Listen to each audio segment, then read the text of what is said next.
สวัสดีครับผมมื้อนี้ก็มาพบมาพอกับเบายอดพี่น้องถือว่ามื้อนี้เบายอดก็จะมาถ่ายเนาะเบื้องหลังของการพูดคุยทางเบาต้นกับเบายอดเองสวัสดีครับเบาต้นสวัสดีครับสวัสดีครับผมสวัสดีครับสวัสดีครับพ่อแม่พี่น้อง FC ไทยลาวเมื่อสุขุมสุคนมื้อนี้ก็มาพบมาพ่อกับเบาต้นวันที่ 14 เมษายนปีพศ 2568เนาะทุกคนเนาะเบาต้นก็ยังบ่ได้ไปใช้มื้อนี้เบาต้นมีแผนว่าสิไปสนามหลวงเนาะหลังจากออกมาจากโรงพยาบาลเมื่อวานนี้มื้อนี้ก็สิไปสนามหลวงทุกคนเนาะก็ให้แฟนกับลูกสาวกับแม่ยายอยู่ห้องมื้อนี้ก็เบาต้นก็สิไปถ่ายคลิปมาฝากพี่ฝากน้องอยู่ท้องสนามหลวงมื้อนี้ก็นั่งอยู่กับน้องชายเนาะเพิ่นครั้งแรกที่ได้เล่นสงกรานต์ในประเทศไทยนี่เนาะ แม่น แล้วเจ้าก็เห็นนั่นหลายๆคนถ่ายลงเนาะหลายๆคนถ่ายลงแต่ว่าบาต้นก็อยากให้เห็นเบิ่งคลิปนี้เนาะเบิ่งคลิปนี้ อ๋อทางไอ้แจ๊บเพิ่นไปถ่ายนะ แม่ทำมาแจ๊บไปถ่ายนะถ่ายทุกคนเห็นคลิปนี้เนาะอันนี้คือถนนสีลม นั่นนะ ถนนสีลมเนาะ ว้าว นี่ คนไปเป็นล้านบ่ ก็สิประมาณนั่นแหละเนาะทุกคนก็สิประมาณนั่นแหละ ว้าว คือว่าเพิ่นปิดถนนเลยนะนี่ ปิดถนนเลย คือบ่มีรถเที่ยวเลยเนาะ บ่มีแต่รถกู้ภัย รถกู้ภัยกับรถเทศกิจ อ๋อ นี่คือว่าอยู่นี่นะมีต่างชาติอยู่ 70%คนไทยมีแต่ 30%เด้ อ๋อ คนไทยเด้ต่างชาติบ่ว่าต่างชาติเขมรลาวเนาะก็ทั่วโลกนั่นแหละที่บินมาเที่ยว โอ้คนไทยส่วนใหญ่เพิ่นก็จะกลับไปหาญาติ ต่างจังหวัด พ่อแม่ ต่าง เนาะ จังหวัดแม่น อืม กับต่างจังหวัดอันนี้คือมีแต่คนต่างชาติทั่วโลกนะที่เขารู้จักสงกรานต์ไทยนี่นะ โอ้ สงกรานต์ แค่ ไทยนะ สงกรานต์เพื่อนบ้านเด้สงกรานต์เขมรแบบว่าสงกรานต์พม่าเด้เพิ่นก็ฮู้สงกรานต์ลาว เขมรบ่มีสงกรานต์ลาวบ่มีสงกรานต์พม่าบ่มีสงกรานต์ลาวมีแต่ปีใหม่ลาว อ๋อลาวปีใหม่ลาว ปีใหม่ลาวแต่ว่าเขมรนี่บ่ต้นบ่ฮู้นะว่าแต่ว่าเขมรนี่บ่มีสงกรานต์แน่นอน เนาะ อืม ภาษาเขมรมีบ่สงกรานต์บ่มีต้องมีภาษาเขมรต้องเว้าอีกแบบหนึงแต่ว่าการละเล่นคล้ายๆคือกัน อืม แต่สิว่ามาเข้มแบบว่าสงกรานต์เขมรนี่เขียนคำว่าสงกรานต์นี่บ่ได้เพราะว่าประเทศไทยเพิ่นขึ้น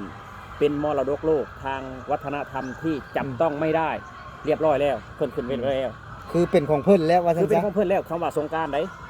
เออ คือว่าบ้านเฮาอยากขึ้น ปีใหม่ลาวเป็นมรดกโลกก็ได้เนาะแต่ใช้คำว่าปีใหม่ลาวดิ แต่ บ่ใส่ แต่ถ้าว่าใช้ซ้ำคือกับประเทศไทย บ่ได้ นะ บ่ได้คือว่าการละเล่นนี่ค่ายคือกันเนาะอาจจะเหมือนกันแต่ว่าชื่อเฮาที่เฮาสิไปจดเป็นขึ้นมรดกโลกนั้นฝ่ายคนละชื่อได้ อ๋อ เ คือมัน คำว่าสงกรานต์นี่บ่ได้ไผเข้มบ่ได้คำว่าสงกรานต์ ก็คือเพิ่นมีอยู่แล้วเนาะมีชื่อของเพิ่นอยู่แล้วว่าซั่นซะ นี่ก็คือแบบว่าคลิปเนาะคลิปที่บ่แจ๊บไปถ่ายเขาต้นก็มาให้บ่ยอดเบิ่งว่าคิดว่า คนมาเป็นล้านเป็นแสนนะทุกคนเนาะคลื่นมนุษย์นะบ่ต้นก็เคยไปปีที่แล้วนะถนนสีลมเฮาบ่ย่างนะบ่ย่างนะเฮาเนี่ยบ่ได้ย่างไปนะมันไหลไปเองมันไหลไปเองคนน่ะ อืม อยู่หั่นน่ะมีแต่ต่างชาติมีแต่โอ้ยเขาเจ้าเล่นม่วนเด้เล่นอยู่หั่นเล่นม่วนเด้ม่วนสีดน้ำโอ้เขาไปหั่นน่ะหนาวแล้วนะหนาวกันคนที่หนาว เล่นแต่น้ำบ่คือว่าเครื่องดื่มแอลกอฮอล์ก็มีบ่ บ่มีใด อ๋อ บ่มีใดคือดื่มแอลกอฮอล์ไปสิไปกินเหล้ากินเบียร์ยกขวดยกหยังบ่ได้อยู่หั่นบ่ได้เด็ดขาด คือในหมู่ฮั่นนี่จะบ่มีเครื่องดื่มแอลกอฮอล์แต่ว่าเล่นน้ำนี่ก็ม่วนแบบว่า ม่วนแล้ว ม่วนธรรมดาม่วนเล่นน้ำว่าซั่นซะบ่ได้ม่วนเมาเนาะ คนอยู่หันน่ะถามว่าเมาบ่เมาแต่บ่แม่นเมาแอลกอฮอล์เด้ อืม เมาน้ำ เออ เมาความม่วนเมาความสนุกเต้นแต่บ่ต้นนี่นะบ่ต้นบ่ได้กินเหล้ากินเบียร์บ่ต้นไปก็เต้นนะเออ เออ เออ เออ เต้นนี่แหละคือแบบว่าสงกรานต์ประเทศไทยก็สิม่วนอีกแบบหนึงบ่ต้นนี่มักในสงกรานต์ประเทศไทยนี่มักเพราะว่าเมาเล่นม่วนด้วยความสะอาดของน้ำ คือ ด้วยค เพิ่ วาน มสะอาดของถนน คือแบบนี้เลยว่าจะที่เว้าสโลแกนนี่คือประเทศไทยนี่ม่วนได้เมาได้ แต่ไม่ได้ดื่มแอลกอฮอล์ว่าจะ แม่ สิ น ว่า แม่นแม่น เพราะว่าคือม่วนเป็นอย่างจะว่าถ้าม่วนก็แบบว่าม่วนแบบว่าธรรมชาติเนาะแบบว่าเมาก็แบบว่าเมาความม่วนเมาน้ำเมาแบบว่าเฮาซีดนะว่าจะปะแป้งเป็นอย่างเนาะคือตามบ้านนอกเอานะ เต้นแต่ว่าทะเลาะวิวาทนี่มันก็บ่มีอีกนะทะเลาะวิวาทเพราะว่าอยู่ในที่เพิ่นจัดเพราะว่าก่อนแอลกอฮอล์เด้ มีเจ้าหน้าที่อยู่ตรงนั้นเนาะ นี่เจ้าหน้าที่เทศกิจตำรวจ หมู่ตำรวจก็มี กู้ภัยมีตำรวจอยู่หั่น อืม ตำรวจก็เล่น ตำรวจก็เล่น ตำรวจก็เล่น บ่เจ้าเห็นคลิปหนึงบ่จักลืมเอามาให้บ่ต้นเบิ่ง คือว่าตำรวจ ตำรวจไทยเพิ่นที่เพิ่นไปดูแลอยู่หั่นบ่ได้มีอาวุธปืนไดบ่มีอาวุธปืนไดก็ตำรวจคือตำรวจน่ะ มีแต่ฉีดน้ำอย่างเดียว มีฉีดน้ำแบบดูแลความปลอดภัยแม่นหยังบ่ได้ว่าสิถืออังอากา A16 AK ได้บ่มีได้อันนั้นได้บ่มีเนาะคือว่าไปดูแลความปลอดภัยเปรียบด้วยตัวเปล่าการเล่นน้ำกับผู้มาเล่นน้ำบ่แม่นว่าเพิ่นสิมาดใหญ่ยศใหญ่ได้ตำรวจไทยได้เล่นน้ำปะแป้งตำรวจได้สมมุติเจ้าจะปะแป้งตำรวจเจ้าจะปะแป้งตำรวจจะไปเลยเทศกาลสงกรานต์น่ะปะแป้งได้แต่ว่ามั่วน่ะเป็นมิตรกับนักท่องเที่ยวอ่ะนี่คือปี 2025 เนาะหลังจากเกิดแผ่นดินไหวตึกสตงถล่มเนาะเฮ็ดให้ข่าวโด่งดังไปทั่วโลกแต่ว่านักท่องเที่ยวกับบ่ได้ย่านบ่ได้คำนึงถึงแบบว่าเรื่องนั้น เป็นหยังเอาบ่ต้นคือแบบว่าบ่ยอดคิดว่าคือหลายคนก็แบบว่าหลายคนบ่แม่นแต่บ่ยอดเนาะหลายคนคือเขาอยู่บ้านนอกอันนี้อยู่บ้านเฮาหรือว่าอยู่มุมใดเขาก็คิดว่าโอ้ประเทศไทยนี่เป็นตาย้านกลัวแต่พอมาเบิ่งมื้อนี้นะบ่คือเลยนะบ่คือสำหรับคนที่ยังบ่เปิดโลกก็คิดว่าโอ๊ยมันอันตรายได้ประเทศไทยอย่าไปได้เกิดแผ่นดินไหวได้ตึกสูงตึกหยังบางคนก็เว้าเพื่อชนะว่าเอ้ยนี่แหละการที่มีตึกสูงมันก็บ่ปลอดภัยว่าซั่นเด้บ่ต้นจะถามแน่พม่าที่คนเสียชีวิตหลายๆมีตึกสูงบ่มันมีตึกสูงบ่อยู่ในโลกใบนี้ก็ประเทศที่เจริญกันล้วนแต่คือดูไบเนาะคือดูไบกับตึกสูงนี่แหละเป็นหนาเป็นตาว่าประเทศเขาเจริญว่าประเทศเขามีเงินประเทศที่มีเงินยังสร้างตึกสูงได้ถ้าประเทศใดบ่มีเงินก็บ่ได้สร้างตึกสูงบ่ได้เนาะแต่ว่ามีบางคนก็ยังเอามาขิงเพื่อเอาชนะคนอื่นคนโง่ก็สิเอาเรื่องนี้มาขิงคนอื่นแต่จริงๆแล้วก็คือตึกสูงนั่นแหละที่เป็นหลักฐานให้ว่าประเทศรวยประเทศมีความเจริญสูงเท่าไหร่แฮงคือเฮาก็มาเห็นในประเทศไทยเฮาก็ว่าประเทศไทยเจริญเฮาก็ยอมรับเนาะเพราะว่าเฮาบ่คือหลายคนคือบ่เอาประเทศอื่นมาเว้าเฮาบ่ได้ไปเห็นเฮาสิเว้าได้เอาบ่ได้เพราะว่าบ่เห็นบ่ฮู้วิธีการบ่ฮู้ว่าตึกสูงชื่อหยังจังไดตั้งอยู่ไสคือว่าบ่ต้นก็ใช้ชีวิตอยู่ในประเทศไทยก็หลายปีก็คือเฮาฮู้จักเนาะตึกอยู่ใจสูงเนาะตึกหยังแน่มีชื่อหยังแน่เนาะก็ฮู้ว่าซั่นจ้ะถ้าหากว่าอยู่ประเทศอื่นๆมีบ่เนาะกันยังมีหลายที่เจริญกว่าไทยแต่ว่าบ่ได้ไปสัมผัสว่าซั่นซะเฮาก็เลยบ่ได้นำมาเล่าแล้วเฮาก็บ่ฮู้ว่าซั่นซะสิเล่าได้เฮาบ่ฮู้เนาะแต่พอมื้ออยู่ประเทศไทยนี่เฮาสามารถเล่าได้เฮาสามารถถ่ายทอดได้เพราะว่าเฮาสัมผัสอยู่นี่เด้เฮาอยู่หม้องนี้คือแบบว่า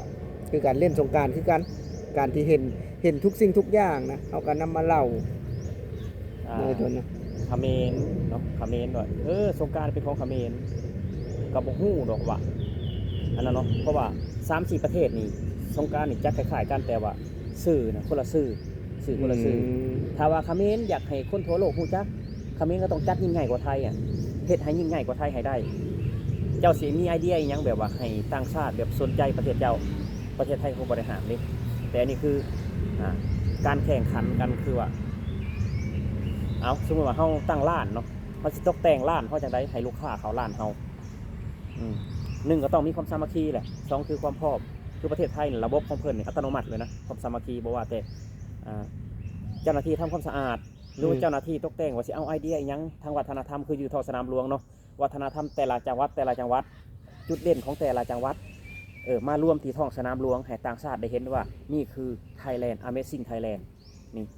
คือมันก็อยากให้ถ้าเฮ็ดแล้วก็อยากให้เฮ็ดให้เป็นจุดขายแล้วนะแน่นอนให้คนแน่นอนสมัยมื้อนี้สมัยแบบว่าเทคโนโลยีสมัยโซเชียลเฮ็ดให้สิ่งใดสิ่งหนึ่งเป็นซอฟต์พาวเวอร์ได้คนทั่วโลกเขาก็สิฮู้ว่านี่คือประเทศไทยถ้าทั่วโลกเขาว่าสงกรานต์เขาบ่รู้จักหรอกว่าพม่าลาวเขมรเขารู้จักในนามประเทศไทยคำว่าสงกรานต์ถ้าว่าปีใหม่การนักท่องเที่ยวหลายคนอาจสิรู้จักว่าปีใหม่หลวงพระบางเมืองมรดกโลกอีกเป็นต่างกันแต่ว่าเขมรนี่นักท่องเที่ยวสิฮู้ในนามชื่อจังได๋บ่ต้นก็บ่ฮู้เนาะอันนี้ก็มันก็ต้องฮือฮ้องเป็นชื่อของเพิ่นชื่อของเพิ่นเพราะว่าบ่ต้นบ่ฮู้บ่ต้นบ่ได้เป็นภาษาเขมรเนาะบ่รู้จักภาษาเขมรว่าเพิ่นฮ้องอีหยังกอนี่แหละก็อย่าลืมจักกอบ่แก่อีหยังเนาะทุกคนบ่ฮู้ดอกว่าแต่ว่าคือสงกรานต์นี่คือว่าประเทศไทยเพิ่นจดเป็นมรดกโลกเป็นที่เรียบร้อยแล้วเนาะแต่ว่าเขมรไปจดอย่างอื่นก็ได้นะแต่ว่าสร้างแห่ยิ่งใหญ่กว่าไทยก็ได้นะ แต่ว่าเสียได้หรือบ่ความสามารถศักยภาพสิได้หรือบ่อันนี้ก็ติดตามตอนต่อไปเนาะแต่ว่าอย่าเข้มซื่อนะสงกรานต์นี่อย่าเข้มกับคำว่าสงกรานต์นะผม ถ้าหากว่าอยากจุดว่าซั่นซะคือมุมมองของไม้ต้นเนาะคืออยากจุดนี่นะเป็นชื่อเป็นลิขสิทธิ์นี่นะของเฮานี่นะคือลาวเฮานี่เฮาก็บ่สามารถที่จะไปก๊อปปี้ได้ว่าเป็นชื่อนี่ถ้าหากเฮาจะจุดหรือว่าเป็นมรดกโลกเฮาก็ต้องว่าปีใหม่ลาวว่าซั่นซะเนาะ บ่ต้นเว้าได้ปากหรือบ่ต้นเกิดมาก็40กว่าปีแล้วเนาะประเทศลาวบ่มีสงกรานต์เนาะบ่มีสงกรานต์บ่ต้นเกิดขึ้นมาเนาะการได้เล่นน้ำโลดไปเก็บดอกไม้ไปสงน้ำพระอยู่วัดกับปีใหม่ลาวทุกคนบ่มีสงกรานต์คนรุ่นใหม่ฮู้จักสงกรานต์ย้อนหยังพอเบิ่งทีวีประเทศไทยก็เลยติดปากว่าสงกรานต์ที่จริงแล้วคือปีใหม่ลาวทุกคน คือในเสื้อเนาะคือตอนบ่ยอดยังน้อยสักประมาณ15-16 ปีที่แล้วนะจะบ่มีเลยคำว่าสงกรานต์ บ่มีสบายดีปีใหม่ แต่ว่าสมื้อนี้มียังบ่ค่อยมีนะสมื้อนี้ก็ได้คำว่าสงกรานต์นะเฉพาะเป็นภาษาลาวนะบ่ยอดยังมีบ่แต่ว่าถามว่ามีบ่อาจจะมีแต่ว่ามีน้อยแต่ส่วนใหญ่ก็คือจะปีใหม่ลาวนะ ปีใหม่ลาว ใส่เสื้อที่แบบว่าเป็นลายดอกไม้หรือว่าลายอย่างที่แบบคล้ายๆเสื้อสงกรานต์นะแต่ว่าเพิ่นจะบ่ได้พิมพ์คำว่าสงกรานต์เด้สบายดีปีใหม่ลาวเนาะเพิ่นสิเขียน บ่ ไว้ ต้น นี่ ยังบ่คิดบ่ออกเลยว่าสบายดีสงกรานต์ลาวบ่มีนะสบายดีปีใหม่ บ่ต้นนะเขาว่าให้เขียนให้ว่าต้นเขียนสบายดีสงกรานต์นี่ก็บ่ต้นก็อาจสิแบบว่าเขียนบ่อยากเป็นนะทุกคนเขียนบ่อยากเป็นเนาะเพราะว่าเฮาบ่คุ้นชินสบายดีปีใหม่ลาวนี่บ่ต้นเขียนได้เต็มร้อยเลย นี่แหละคือบางคนรุ่นใหม่เนาะว่าโอ้ยสงกรานต์มันเป็นของไทยเด็กไรของลาวก็มีอย่าเถียงเนาะทุกคนสงกรานต์คือของประเทศไทยแต่ปีใหม่คือของคนลาวปีใหม่ไทยปีใหม่ลาวแต่ว่าเฮาสิจดในนามแบบว่าปีใหม่ลาวก็ได้ทุกคนประเทศไทยเพิ่นก็บ่ได้ห้ามแต่ว่าคือบ่ต้นว่าหั่นแหละเฮาสิเฮ็ดจังไดให้เพิ่นฮู้จักประเทศลาวเฮาหลายขึ้นเฮ็ดจังไดเพิ่นสิฮู้จักปีใหม่ลาวเฮาหลายขึ้นเฮาสิเอาแบบใดมาแหวกแนวเฮาสิเอาจังไดมาให้คนทั้งโลกได้จับจ้องไปที่ปีใหม่ลาวเนาะคือว่าประเทศไทยคือสงกรานต์ถนนข้าวสารสงกรานต์ถนนสีลมสงกรานต์ถนนข้าวเหนียวสงกรานต์ถนนข้าวสารถนนข้าวปุ้นหลายๆสงกรานต์ มีถนนข้าวปุ้นนี่บ่ มีแล้วเนาะนครพนมบ่พี่น้องนครพนมบ่ถนนข้าวปุ้นนี่เนาะฝากพี่น้อง FC มาคอมเมนต์เด้อสงกรานต์ล้านนาเชียงใหม่เนาะคือว่าหลายที่เพิ่ ถนนข้าวเหนียวข้าวปุ้น ข้าวเหนียวข้าวปุ้น งามบ่ถนนข้าวเหนียวนี่ โอ้ก็สุดยอดนะถนนข้าวเหนียวเนาะคือคนแก่นบ่พี่น้องถนนข้าวเหนียวนี่บ่ต้องบ่แน่ใจเนาะฝากพี่น้อง FC คอมเมนต์เด้อคือ มี ว่า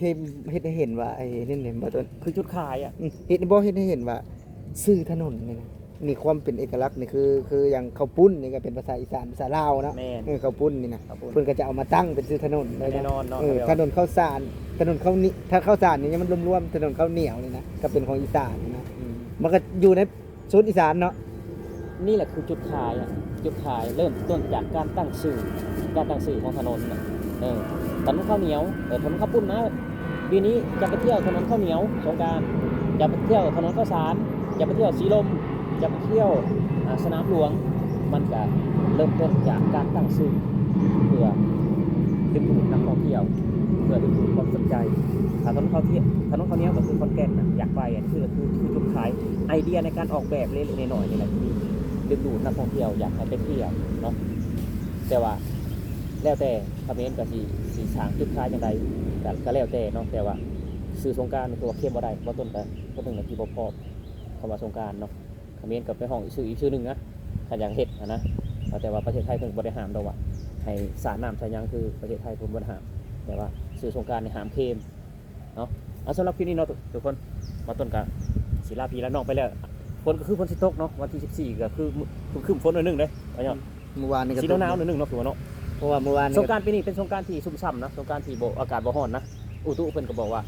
สงกรานต์ปีนี้อาจสิมีพายุเนาะก็ขอให้ทุกคนจงดูแลสุขภาพขับรถกลับไปบ้านก็ขอให้เดินทางสะดวกสบายขออย่าให้เกิดอุบัติเหตุเมาแล้วอย่าขับทุกคนเนาะเพราะว่าสงกรานต์บ่ได้มีแต่ปีนี้ปีหน้าก็ยังมีสงกรานต์ที่เก่าเฮา